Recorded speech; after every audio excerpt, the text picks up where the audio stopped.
Hi everyone, welcome back to another video in the Web Security Academy series. In today's video, we'll be covering lab number 6 in the SSRF module titled Blind SSRF with Out-of-Band Detection. Alright, before we continue with the video, I'd like to announce that this video is part of a course that I offer on my academy. Now you might be wondering, why would I buy a course that is made available for free on YouTube? Well, there are 4 reasons why you might want to do that. Number 1 is that you gain early access to recorded material. As soon as I record new videos, I make them available through my course right away. Whereas on YouTube, they'll only be released on a weekly schedule. Reason number 2 is that you gain access to a Discord channel where you can ask questions.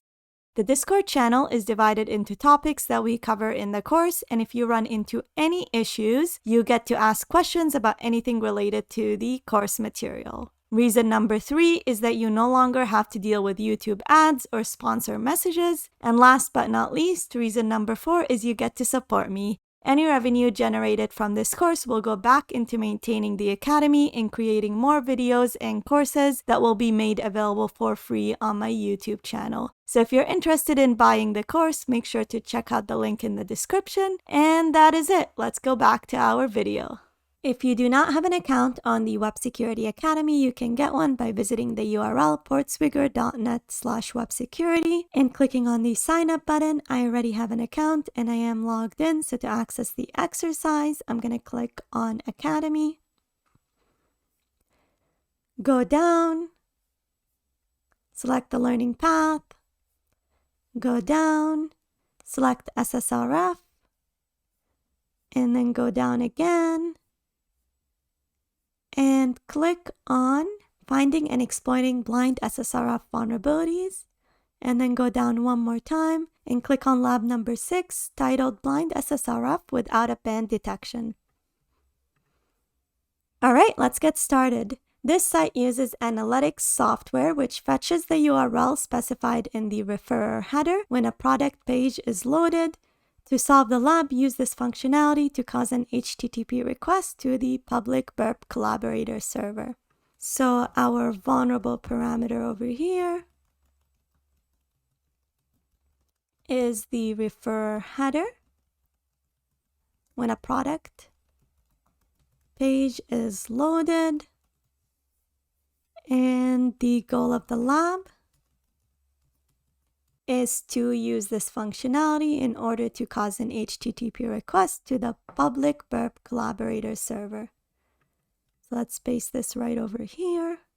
And notice over here there's a note that says to prevent the Academy platform being used to attack third parties. Our firewall blocks interactions between the labs and arbitrary external systems. To solve the lab, you must use Burp Collaborator's default public server, burpcollaborator.net. Alright, so you can't use your own C2 server in order to complete the exercise. You do need to use Burp Collaborator, which is only available in the professional edition of Burp. So unfortunately, you can't complete this exercise with only the community edition. Alright, while that loads up, we're going to open up Burp Suite Pro. Hit close, next, start Burp. Go to the proxy tab, intercept is set to on, that's good. Next, we're going to set the Foxy proxy extension so that it sends requests to Burp, and click on View Details. Alright, let's send that to Repeater and play around with it from over there. So turn intercept to off, and let's view the request in Repeater. Alright, so when you're testing for SSRF vulnerabilities, you have to test every parameter that is potentially talking to a backend by invoking a URL. So in the previous labs, we always tested the stock check feature, which was available on the page. But in this scenario, we have a referrer header that is taken as input in some analytics software in order to track what the user is visiting. And so we need to test this for SSRF as well.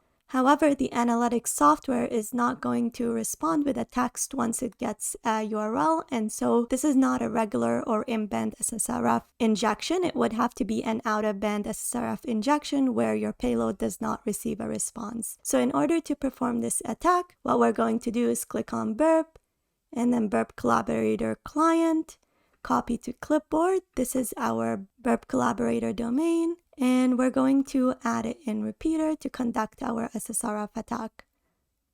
So let's put it in here.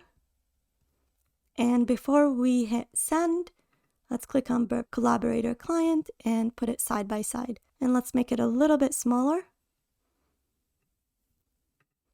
Okay, hit send. There's no indication that the exploit worked. The only way we'll know if it worked is if we click on poll now to see if the web server made any requests to this domain over here. So let's click it twice and see if it works. So far it hasn't worked. Let's hit send again. Hit poll now. And it's still not working. So maybe we have to add the HTTP. Let's do that. And test it out right now. And click poll now. And here we go, it worked. So we were missing the HTTP : and then / and that's why it wasn't working. So notice over here, we do get pings from this server that is hosting the application. And that means that this is vulnerable to a blind SSRF attack. Now, just because you can prove that it's vulnerable to blind SSRF by showing that it can ping your collaborator server doesn't mean that this vulnerability has any impact. So what we're going to do in the next lab is use this blind SSRF vulnerability in order to exploit the shell shock vulnerability in one of the internal servers on the network. And this way you could actually show how this vulnerability can be used in order to exploit further servers on the system. Now, if we go back to the exercise, we should see a congratulations, you solved the lab message. All right, so we successfully completed the exercise by exploiting a blind-based SSRF vulnerability using Burp Suite Professional. We usually script our exploits. However, in this scenario, there's nothing to script, and so we don't have a scripting portion for this video. In the next lab, we'll take this a step further and use this vulnerability in order to show impact of blind-based SSRF vulnerabilities. If you liked the video, hit the subscribe and share button so that the video reaches a wider audience. Also, make sure to check out my course if you're interested in seeing more videos like this one. Thank you and see you in the next video.